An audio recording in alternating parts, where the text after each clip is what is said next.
Yeah, so I grew up what would be considered, I guess, kind of between the Diamond District and the Glenview District. And it was a really diverse neighborhood. There was a bunch of kids on our street. It was a one-way street, so um, you know, not that many cars, and we all of us kids played together. A lot of bicultural families, like down the street. A friend You I'm you still yourself friends with. come from a you yourself come from a bicultural family, correct? Yeah, so my dad's Cheyenne, from Oklahoma. My mom is white, mixed European, from Oak. Actually, we go 3 generations back in Oakland, on my mom's side. So we're like, they bought this house.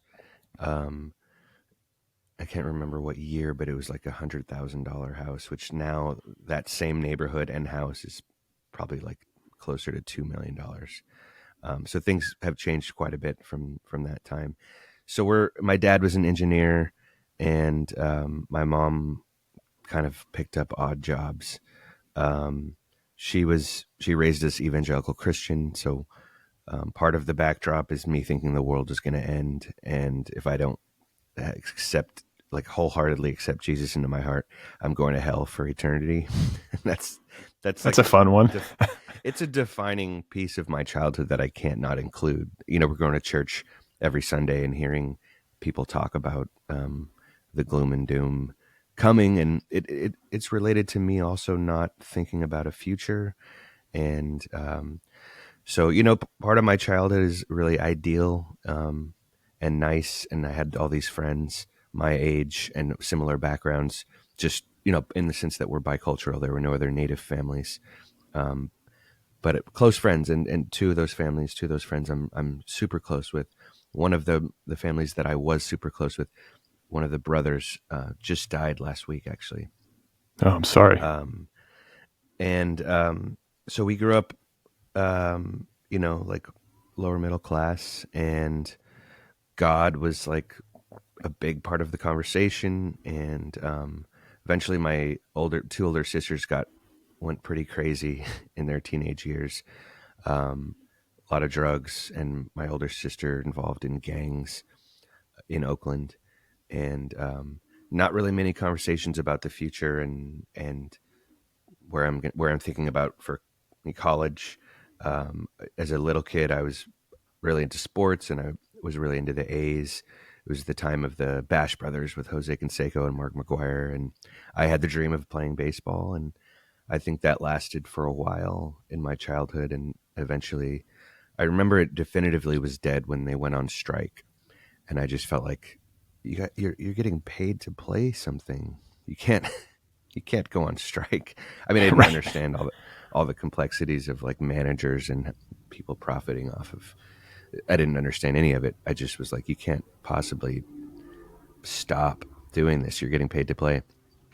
And so eventually, on that same street where not that many cars come down, we started rollerblading, and very soon after started playing roller hockey.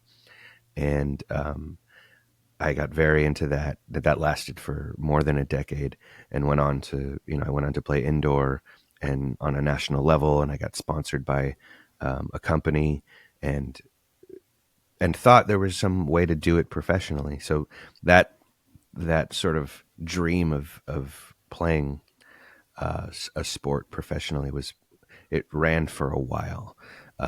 Meanwhile, as I was growing up, I didn't do well in school necessarily. Was not academically inclined. Was not necessarily artistically inclined, and not really encouraged to be so. And just sort of thought of myself in this one way as like, I guess I'm pretty good at sports, and that's what I can focus on. It was a really good way to not get in more trouble than I might have, because I spent a lot of time doing it.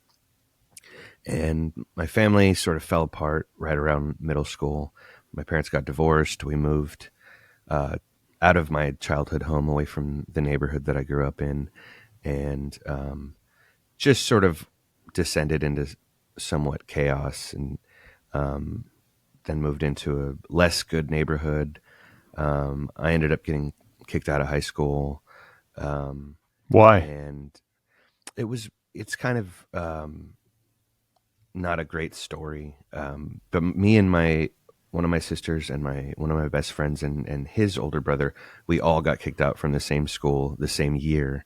I mean, everyone their junior year, for different reasons, and that they all had better stories than me. I just had too many tardies and too many absences, and a lot of that was because I was driving my niece, my oldest sister's daughter, to daycare every day, and my older sister to her job that was the opposite way from school, and sort of coming back in traffic. And so even after we pled with the school to allow me to stay, given that, a lot of family stuff going on and I had these responsibilities in the morning, and that's why I was late so much, it didn't matter to them. And so, everything was so kind of depressing at that time. It was not necessarily a crushing blow. That school, I received a lot of racism in the first couple of years that I was there. Not for being Native. It was they would say Asian slurs to me, just because that's what they thought I looked like. There was a lot of it was a majority like rich white kids from the Oakland Hills at the school that I went to. I went to a private school in Oakland, and I sort of became their friends because I didn't have that many other choices, but I'm not friends with any of them anymore, basically. And so I was sort of adrift after that. I sort of experimented with, and that's maybe too light of a word, with drugs and the rave scene, and got into music. Went to junior college, not knowing what I wanted to do, but I started loving music and playing music for the first time, right around when I was 18. And that was my first, like my first experience making art of any kind. Like, I didn't know anything about it. And so I ended up getting my general education at a junior college. And one of my best friends who grew up on that same street as me, he found this school, and he was getting into music, this sound engineering school in the Bay Area. And he was going to go. He went a semester ahead of me, and then I went to the same school and got a bachelor's in science in the sound arts, which sounds like a phony degree, because a bachelor's of science in arts doesn't really make that much sense, but it does because it was like a technical and art school at the same time.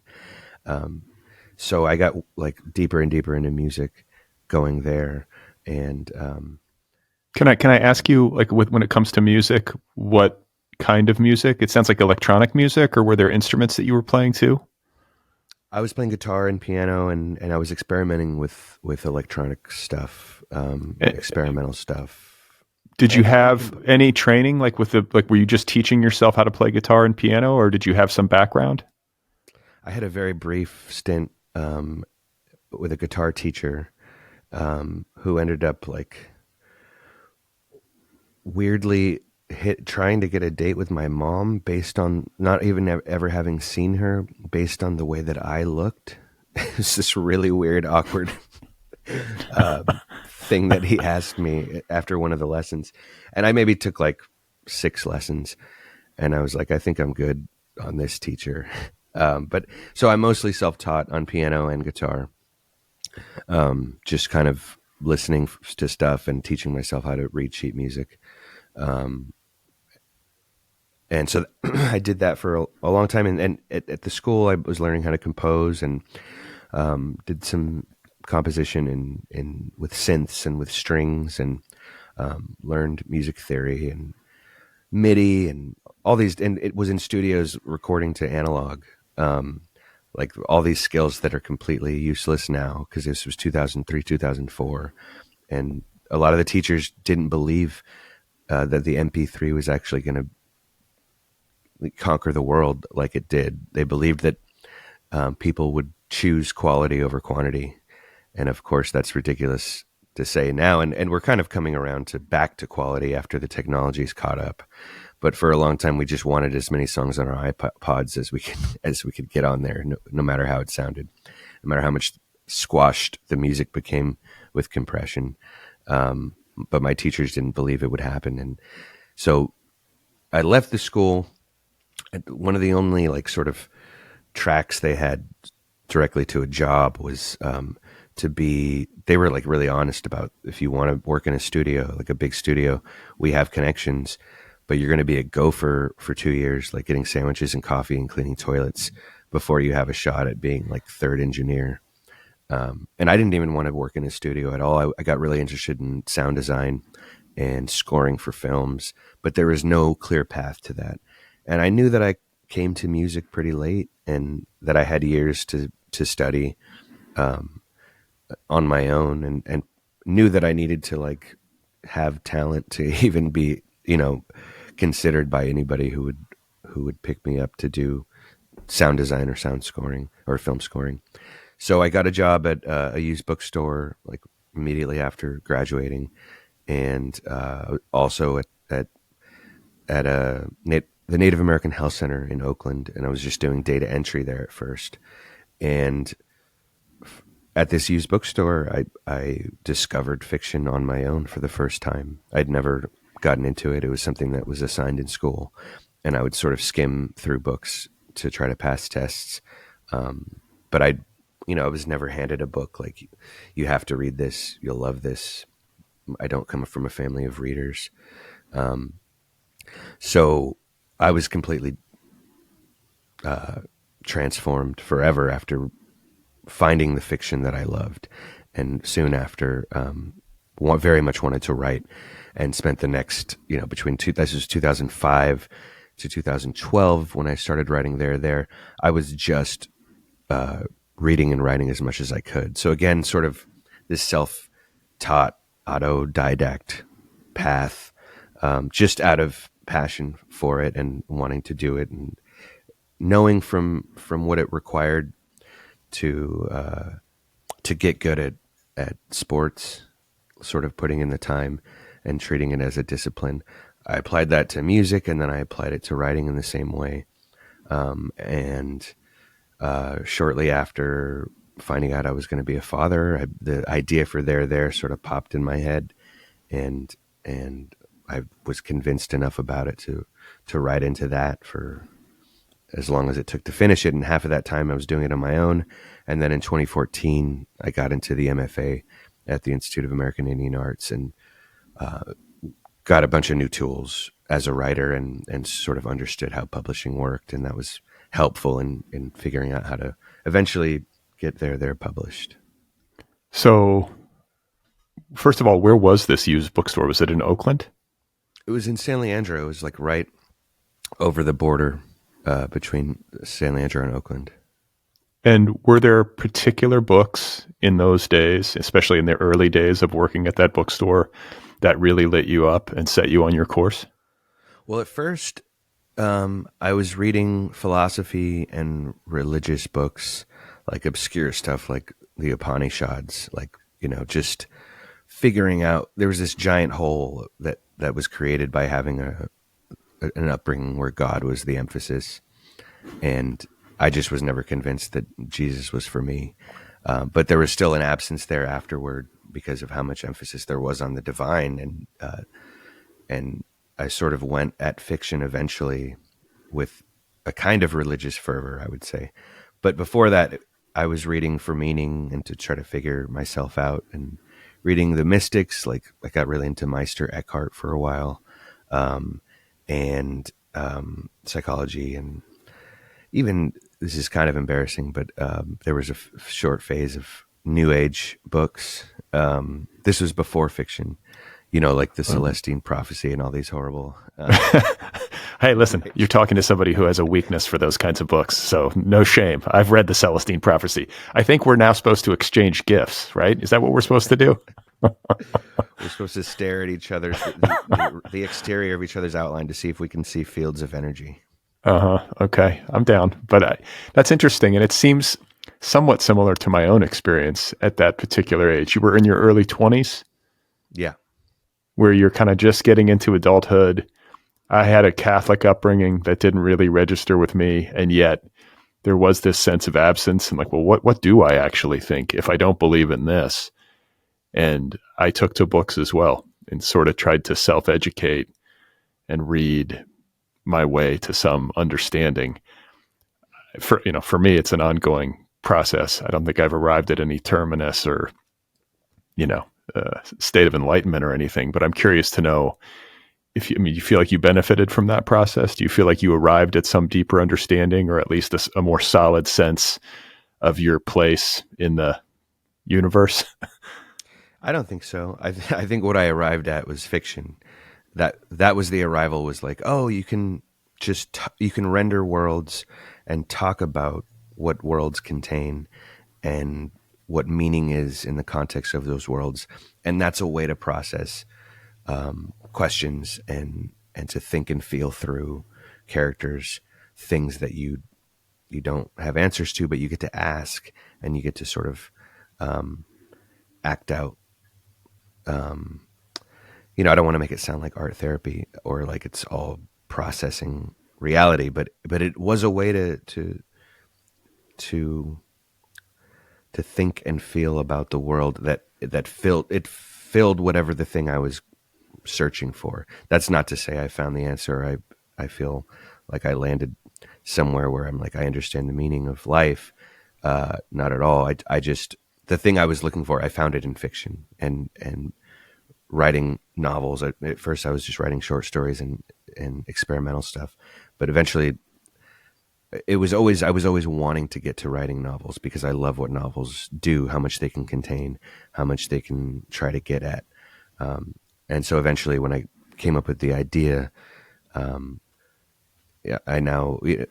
are really hard to write, but I really love the process. It's like a safe space for confusion. Yeah, exactly. So were you writing in this bookstore? Like I get that you were working there and you were accessing books for the first time in a serious way, but in terms of putting pen to page or, fingers to keyboard, where did that happen? I don't think I was doing it when the bookstore, eventually that bookstore closed down, but before that I left and took a full-time job at the Native American Health Center. And I think by the time I was working full-time, I was writing, and all of the time that I wasn't working, I started running for the first time, and I started writing in my free time. So not while I was at the bookstore. And you still run? Oh yeah. I've just, from that moment when I started, when I would run around Lake Merritt, and I lived near Lake Merritt. That's like the path I was doing, close to 3 miles. And that felt like I had to push myself to get to that place because I was never a runner before. Even though I was an athlete, roller hockey was my thing. Over the years since starting, maybe 2006 or 7, to now, I've just increased my daily amount as time goes on. I don't think I can keep increasing. I'll end up with an injury, but I'm sitting at like an 8 mile average a day now. It's a kind of addiction. Yeah, absolutely. But a healthier one, right? I kind of have the same thing. Yeah, and I think you grow up as a kid running around all the time and feeling the rush of endorphins, and then all of a sudden you find yourself an adult sitting in an office all day and you wonder why you don't feel good. Like there's the access to the endorphins, unless you make a concerted effort to go to the gym or go run outside, you lose that ability to naturally create those good feelings.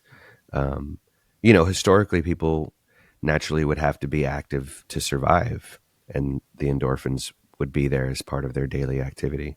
But this sedentary office lifestyle just, and then like watching 4 to 6 hours of TV, which I think is still the average, is not conducive to feeling good about things.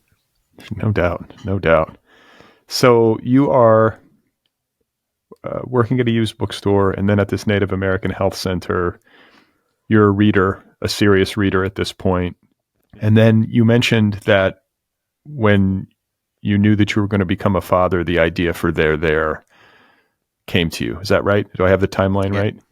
Yeah, that's and right. There is your debut novel. It was nominated for the Pulitzer Prize. It was, I think, by any measure, like a resoundingly successful debut novel. Can you just talk a little bit more about its origin for you, like how it came together?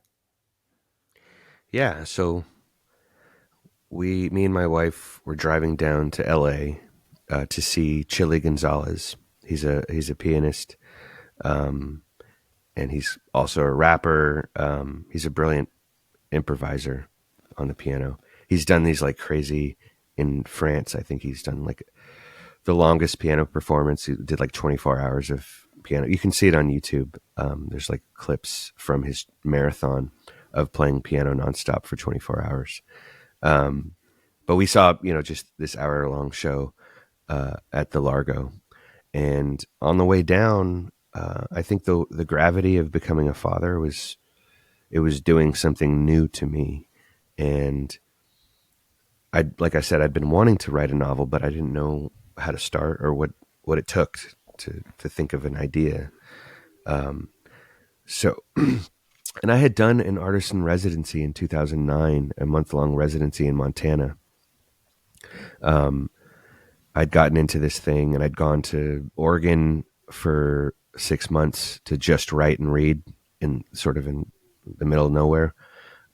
Actually worked at a new age store, just sending things out in the mail.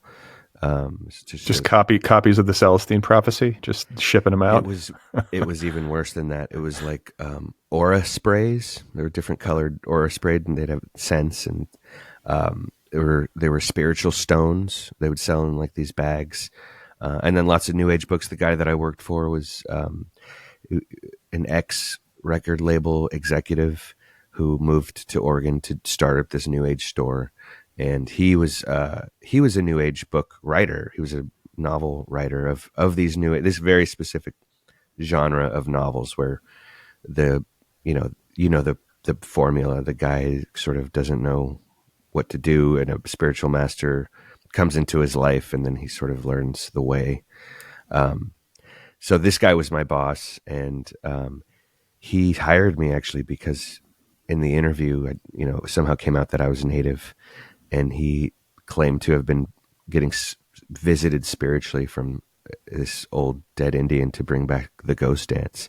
So it was a whole weird scene, and I was just a job for me that I needed a job to be able to pay rent and read and write as much as I could. So I only had to work 20 hours because it was cheap. It was just in Southern Oregon. So I went straight from there to this. I'm telling you this because to get to the novel that I was there to tell you about the failure of a novel that I tried to write. I went from Oregon to Montana to this 30-day residency, and I had 30 days to try to write, what I thought would be a draft of a novel or enough of an amount of a novel that I could keep the momentum going. And I just totally failed. Like the writing that I did there, it never became anything. And so I went back I went from there to New Mexico for a while, went through sort of a depressive period, and then moved back to Oakland. And then at the end of that year, my then girlfriend, who's now my wife, was pregnant. And so I was driving down to LA, just this idea that I could write all these different characters who end up at a powwow at the Oakland Coliseum. That was sort of the container. And I knew that the reason you were going to be hearing from all these different voices is because everyone that you hear from would be connected to something going very wrong at the powwow. So I knew there was sort of a tragic climax, and I knew it was multivocal, and I knew nothing else. So that was the seed that I wrote into for the next 6 years, trying to figure out who would go. And there was probably 4 times the amount of characters I wrote that didn't end up. I didn't state that right. There were 4 times as many people that would have been in there if I didn't cut them along the way. But I had to figure out who was convincing and who felt real and who made sense and who fit together. And so it was a big, long process. Sounds like a puzzle. I guess all novels are puzzles. Yeah, I think so. I mean, sometimes I read certain ones that are like one character, super linear, super clear what the premise is, and I feel really envious of going that route. But somehow I keep going back to multivocality and sort of puzzly stuff. Intergenerational, spanning, Yeah. centuries. Like you're certainly giving yourself like a big job. I'm curious to know over the course, you said it took you 6 years to write There. Can you recall a point at which you felt it really coming together for a book that succeeded as wildly as it did as a debut? Was there a sense that it was really working for you in the writing itself? Like at what point did you sense its momentum? Well, it required a few different moments where I felt other people connected with it. Because if I wrote this thing in a vacuum, it would have shriveled up and died on its own. Because I'm not a good judge of things. So there was one moment I was still working at the Native American Health Center, and we did this. We did all these things with Native youth. My wife had she was the project director for a Native youth suicide prevention grant, and so we did all these activities with the kids. One of them was to take them to Alcatraz and have elders tell them stories about their time there, and that was actually where the Otherppl Viola Victoria Bear Shield as a child chapter originated from. I was thinking about what it would have been like for the kids at that time, because we have these stories, these sort of triumphant stories from the adults, but I And wondered about the I kids. just want to interrupt because I think that certain listeners might not be aware of the history of Alcatraz and the Sure. Indian occupation in the 1970s, was it? Yeah, it was 69 to 72. No, 71. So can you just like briefly describe what happened just so people are oriented? Yeah, so this group that was calling themselves the Indians of all tribes, it was an intertribal group during the civil rights era. Um, they took boats over to Alcatraz, and that the island at that time was abandoned. It was not a prison anymore, and they weren't doing anything with it. And there's some details about some language that they were using about giving certain land back to Native people that I can't remember right now, but they were making a claim that they felt was valid. So for almost 2 years after they took this island over, they were living like in prison cells, and people were going back and forth with boats for supplies. Celebrities like Creedence Clearwater like gave them a boat, and different celebrities visited the island. I think Jane Fonda visited. Marlon Brando, I think, visited. So it was like a big spectacle, and Nixon knew about it. It was on national TV because it was like this big event, and so we took the kids to see that, and the next thing we did with the kids was to do this like literary panel, and I was basically writing and reading in private, and my wife knew, but nobody else knew. And she made me go on this panel and basically read what I had of the novel at that point to Native youth, who I knew at this point were not easily impressed. And it was pretty raw and vulnerable feeling to read to these kids. But I did it, and not knowing what to expect, it was like the scariest reading I've ever done. Because like I said, I wasn't like going around telling people I was a writer. I wasn't feeling good about it inside, or and the work was pretty new. But it connected to the kids. I had this reading that parts of what I read are still in there in the prologue, and the kids were like emotionally affected by it.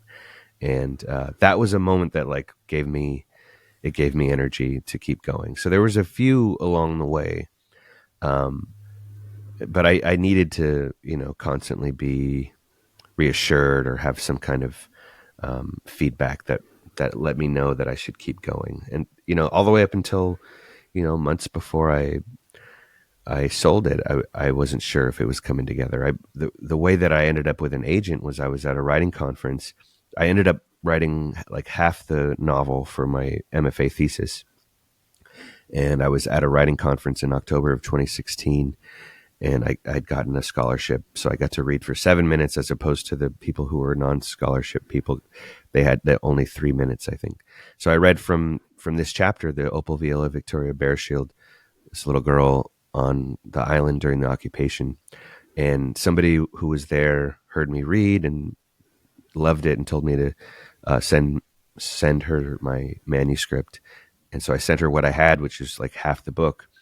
And the day after Trump got in, she sent it to my now agent, and it was like 3 or 4 days after he was elected. My agent called me and said, "Do you? We don't have to sign a contract or anything. Just say yes, and I'll represent you." Who is this? Who is your agent? Nicole Araji. Okay. So she's still my agent now. I love her, and she's been great. And it turned out, I didn't even know when I said yes, she's one of the biggest agents in the industry. I was going to say, that's a pretty good agent. Yeah, and I didn't know when she, after our phone call, after I said yes, I looked up the people that she represented and was like, jaw just dropped. So she asked me shortly after that phone call, "Can you give me the rest of the novel?" And I said, "Give me a month." And I had like not that much for the other half. I was still really trying to get it together. But within that month, I wrote the whole second half and gave it to her December 9th, 2016. And we sold it in February of 2017. And it went to auction. Like 14 different publishing houses wanted it. And so, from there, the success piece was partly the timing of, like, this was right after Standing Rock and Trump getting in, and there's sort of a message in it that I think people were responding to based on the time we were in. And then, the buzz around it going to auction and everybody wanting it, and then Knopf rolling it out in a way that, they do all they can to make a book successful, and then it has to connect to the readers. And luckily for me, it did. And so now here you are publishing the follow-up. No easy feat. I mean, sophomore novels, I feel like it's like a caricature, right, of the difficulty of trying to write your second book, in particular maybe when the first book has been so successful. Like, how do you beat getting nominated or being a finalist for the Pulitzer Prize and selling at this big auction and all the celebration that book occasioned? And yet I feel like Wandering Stars is doing well out of the gates, and that you were able to, I guess, tune out the noise. Like, talk about the writing process of Wandering Stars with the success of There in mind. Yeah, it was much harder to write this one. It felt like I needed to write There, and I was going to write it no matter what, no matter who was there. And with this one, I would have moments of like, I must really hate myself. Like, I'm writing a sophomore book that's a sequel. That's like dooming yourself to not be. Sequels are sort of doomed, right? Well, I mean, I should interject. It's a sequel and a prequel. There's so many different ways that this book has been described in its relationship to There in the reviews that I've been reading, and, profiles of you and whatnot. But it's like, I think someone described it as a spiral enveloping There. Another one, it's this prequel sequel. Like, I think somebody described it as hugging There. So, it's doing a lot of different things at once. Yeah, the Constellation's been used a few times too, which I like because of the stars. So, it ended up taking 6 years as well. I sold it in 2020, right before the pandemic, like not knowing the pandemic was coming. I started writing it in March 2018, though, before There came out. So I made the decision to write a sequel, and I even knew it was going to be called Wandering Stars in March of 2018, knowing that they were positioning it to be a big book, but not knowing how it was actually going to do. So I didn't. Sometimes I fear that people think that the sequel decision is like a cash grab. Like, this was successful, so if you just and in a way, when something has this kind of success, people are going to read the next one, even if just to laugh at you or watch you fall, but not to the extent that it'll sell over a number of years like There did. There like really kept selling over time. And if something flops, everyone's there to watch the spectacle for the first month or two, and then and then not.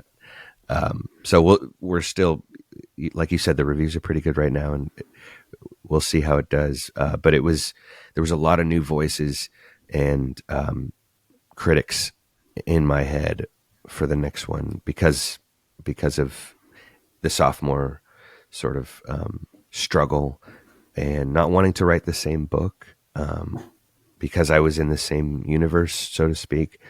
There was a big risk of writing the same book, and I think there were drafts that were kind of doing some of the same things.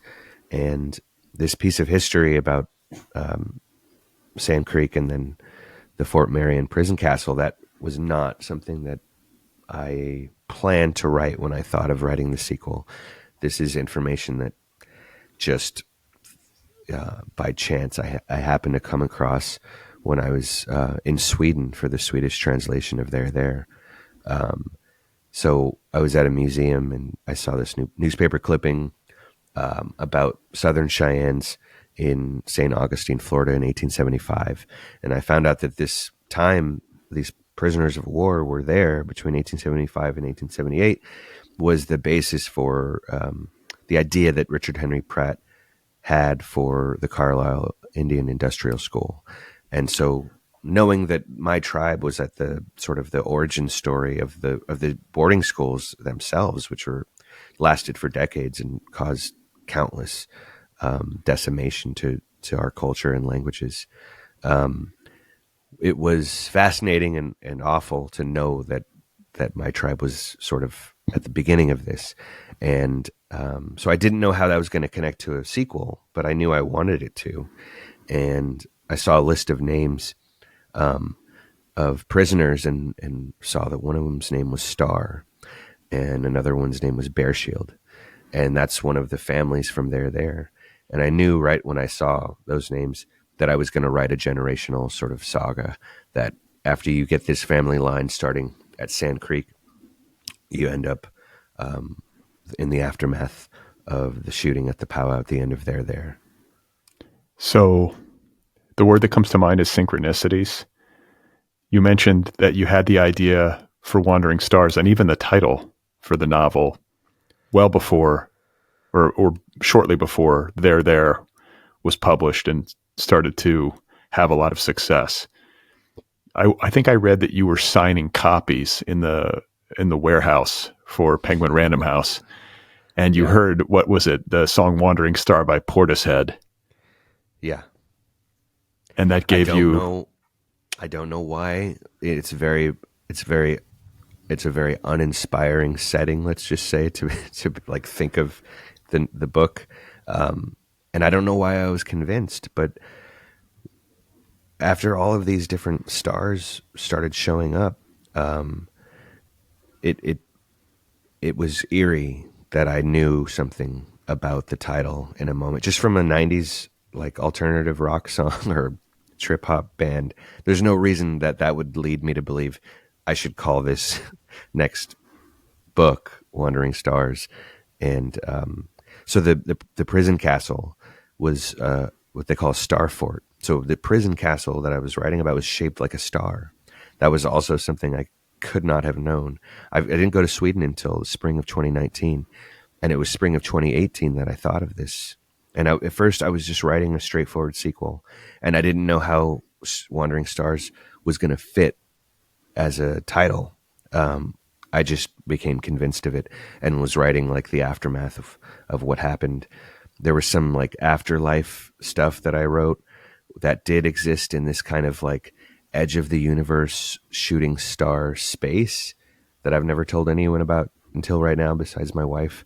There was like some weird afterlife stuff that I was writing into, that I was trying to make the Wandering Stars piece fit, that had to do with the moment and the day that I thought of that as a title, that absolutely doesn't exist anymore. So it was a synchronicity, coincidence, fate. I don't know how to think of it. I don't know how to explain why I would become convinced of this title, but it ended up really meaning a lot. And actually it comes from the Bible originally. Yeah. And when I found that out, it allowed me to explore a lot of Christianity baggage that I have from childhood. In having Jude Starr, the character who's in the first part of the book, he gets Christianized at the prison castle, and I got to write about Christianity from this total outsider perspective, which was really interesting for me to write about. It's so ingrained in American culture. We don't think it's weird that, we're like basically like we have this like zombie figure who rose from the dead, and we eat his body and drink his blood. Like, that's so weird, Right. but it's so normalized. So I got to write from this perspective, like this native perspective of like, what is this God book, and why in the God book does it never reference the God book, but they make the God book so important? But why isn't it in the Bible itself? The Bible should be referenced in the Bible itself. So all these different ways of looking at Christianity from this other perspective, and what Native people have been expected to just accept. It was good to be able to write about that and write through some of the stuff that I, just had from my childhood around Christianity. So this synchronicity where you're listening to Portishead in the warehouse, signing copies of There, followed, I guess, several months or a year later or whatever it was, when you are in Sweden on a European book tour and you visit a museum, which I know you're not normally inclined to do, which adds like a layer of improbability to it, right? The fact that you're there, totally. You're checking out an exhibit about the South Cheyenne in Sweden, and you read this clip and you see the names of characters that had appeared in There. Like, that's an unmistakable sign. And the word that comes to mind for me is mystical. Like, I don't want to get too woo-woo about it, but there's something a little bit mystical about this, no? Yeah, I mean, I also fear being too woo-woo, while also like being a very superstitious person. So I'm constantly sort of writing some line between the mystical and the like super practical, like doubting everything, sort of like believe in everything and believe in nothing all at once somehow, is how it often feels. So, but there's a lot of moments where it felt like something that's outside of me, like I'm a part of something that's going on, it's a collaboration or something weird that felt all these markers along the way with Wandering Stars more so than with There. It felt there was a fate piece happening. And you're also, these fate pieces, in particular, this newspaper clipping and this exhibit in this museum in Sweden, led you into actual history. You mentioned the Native American boarding schools, which have come to the fore not only in your book, but in the news more broadly, I feel like in recent times, with the revelation of these burial grounds and the revelation that all of these children perished. I'm thinking of British Columbia, but there were hundreds of these boarding schools all over the United States and Canada where Native American children were sent to be forcibly assimilated. And the project was essentially to stamp out all vestiges of their Native American heritage and cultural upbringing and tradition. And it's incredibly tragic. And this gentleman, I don't think I should use this word to describe him, but his name is Richard Henry Pratt, an actual figure in history. Yeah. And the Fort Marion, I'm trying to make sure I get the details right. There was the Castillo de San Marcos in San Augustine, Florida, which means Star Fort, later named Fort Marion, became a model for the Carlisle Indian School, over which Pratt presided. And the Carlisle Indian School is where Jude Starr, in the aftermath of the Sandhill Massacre, which took place in what is now eastern Colorado in 1864, he fled from that, ended up getting shipped down to San Augustine, and found himself under the rule, essentially, of Richard Henry Pratt, who was an evangelical Christian. Yeah. Do I have the details right? That's right. Sand Creek, you said Sandy Hill. Did I say Sandy Hill? Yeah. I meant Sand Creek. Yeah. And then his son ends up, years later, he has a son. He goes back to Oklahoma because the prisoners of war were at Fort Marion for 3 years. got released. He spent a bunch of time in Oklahoma just trying to make a living. In reality, the person Star was a bread maker at the prison castle, and then when he went back to Oklahoma, became the chief of police. So I have those real plot points or those bio things happening to the character Star, and I'm filling in a ton of stuff that just doesn't exist in any history book. But eventually, he has a son. He marries a white woman. They have a son, and he sort of disappears mysteriously, and that son ends up getting sent to the Carlisle school. And then that son eventually runs away from the school because of the horrific conditions and ends up in Oakland. And that's sort of how the family we get to in 2018, in the aftermath of the end of there, that's how their family ended up in Oakland. And the thread of addiction winds its way through the generations. And it's certainly a big part of this novel. It's a big part of the lives depicted in this novel. But I want to say I was reading an interview with you where you were bristling a little bit at the ways in which Native American communities have been misaligned with addiction, as portrayed as if it's a kind of weakness endemic to Native peoples rather than a response to intergenerational trauma. And I feel like this novel and the way that addiction is depicted in it as it travels through the generations serves as a kind of corrective to that. Yeah, that's exactly right. It's seen. I mean, it's already a stigma. Addiction for everybody is already a stigma, and society looks at addicts as weak, and like you have a moral failing. But I wanted to address this Native piece because, we've really been misaligned as like we have a weakness for alcohol, for instance. And I know that it's like that with Black people too. I've heard that same thing, and people aren't looking at like why would we be going to a thing to try to help? Like people don't want to look at the reason why you would end up, addicted to something that you initially went to make yourself feel better or to numb pain that you don't know how to handle. And so I really wanted to have that be clear. In addition to this connection to heritage piece, a lot of times when I went out on tour for there, the question about like, are you Orville Redfeather? Did you not know anything about your culture and have to look up everything on the internet and YouTube to figure out who you were? And I was like, no, like I grew up with a Cheyenne father. His first language was Cheyenne. He spoke it in the house. We always knew who we were. I wrote a piece of fiction where I imagined what it could be like if you didn't have that. But what I found was when people were trying to authenticate me and figure out what made me a real Native person, the things that there was a sort of like, again, a moral failing or a weakness around why there's not a deeper connection or something more familiar to them that's going to make them be like, oh, okay, I see how you're Native, because you go to dance class or you play a drum or you play the flute, like obvious things that are like recognizable to them.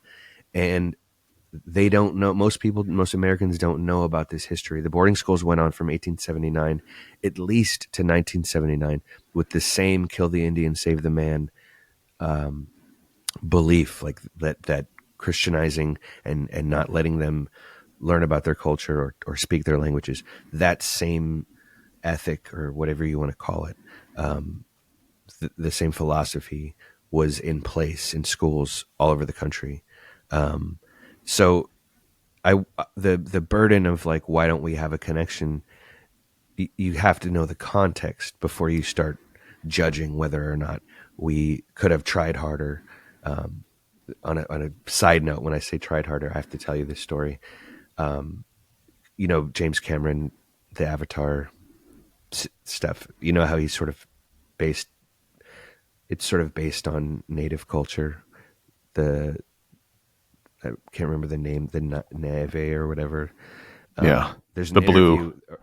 There's an interview around the second Avatar, and he's talking about basing, I think specifically on the Lakota, but he says of Native people in general, um, he says this statement like, if only they'd fought harder. Like he really like is making this sweeping statement. Like he was trying to make the Avatar race strong and overcome this thing, and wished that it could have happened for Native people if only they would have fought harder. I just thought of that because I said the tried harder piece, and it's just a really striking kind of misguided way to think about what happened in history. And so there's a lot of ways we don't look at history, and Native people definitely do and know a lot more about history. We study history differently. A lot of Americans hear about the Indians and Pilgrims and not much beyond that. And there's not many updates in the history books after the 400-year-old famous meal. There's not that much you learn about. I feel like your body of work, I mean, I know it's still in its nascent stages, but I feel like the books that you're writing are trying to correct that. And that was certainly the feeling I had reading Wandering Stars. It's kind of like both a thrill and a heartbreak to track the incredible suffering experienced by Native peoples over 150 years plus in this particular family line, and to see the impacts that it has generation over generation, and to just feel it in its full context is what this novel gave me, and I think gives the reader, or one of the big things that it gives. And I'm curious to know, when it comes to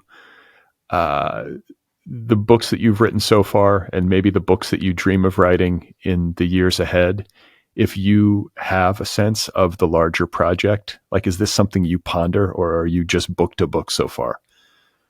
Well, I sold my third book at the end of last year, and it's not related to the first two books at all. It is a contemporary Oakland setting. There's Native characters, but it's also about ethnic fraud and pretendians. And there's actually a podcast element sort of at the center of it. There hasn't been that many podcasts in books, but they're like ubiquitous in many people's lives. And there's Tell me about countless podcasts. So it's a way to get to talk about podcasts and talk about sound engineering stuff. And then this pretendian thing is really prevalent. I don't know how much you know about that in Native communities. It's a really prevalent thing where people are claiming to be when they're not. And it damages us in many ways. It's not only taking up space and money at jobs and with opportunities, but it also gives Americans permission to believe like, oh yeah, there aren't really any real ones. They're all just kind of faking it. And that does a lot of damage to us too. So I'm exploring a lot of that, but the tone of the next book is really more like dark comedy, because there's a lightness to it, and I'm really enjoying working in different tones. And I spent 12 years in the universe of There and Wandering Stars, and I'm proud of the work. But I'm also, I'm liking moving into playing with these different tones and themes. And I also just finished a screenplay that I can't really talk too much about yet, but there's some promise that something's going to happen with it. And it's also, I'd put it in the category of dark comedy. And it's its own thing. It's not based on screenplay. It's an original screenplay.